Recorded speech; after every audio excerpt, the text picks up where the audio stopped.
வணக்கம். தமிழ்நாட்டில் லோக்சபா தேர்தல் 2024 முடிந்த நிலையில் முக்கியமான கட்சிகள் நிர்வாகி ஒருவர் வேறு கட்சிக்கு மாறப்போவதாக தகவல் வெளியாகியுள்ளது.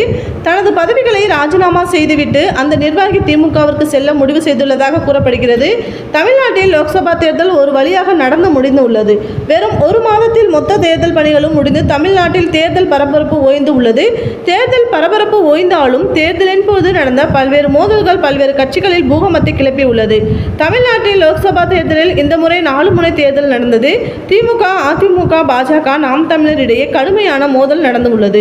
இந்த மோதலில் திமுக, அதிமுக, பாஜக தனித்தனியாக கூட்டணி அமைத்து இருந்தன.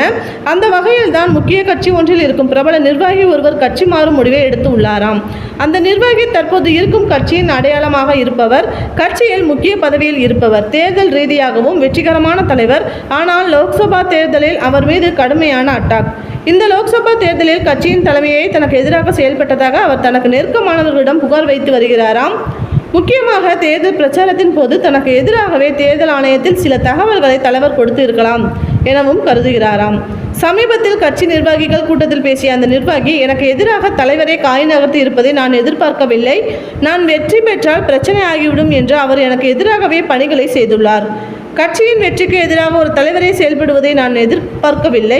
அந்த அளவுக்கு கட்சியின் நிலைமை மோசமாகி உள்ளது என்று நிர்வாகிகளிடம் அவர் புகார் அளித்துள்ளார்.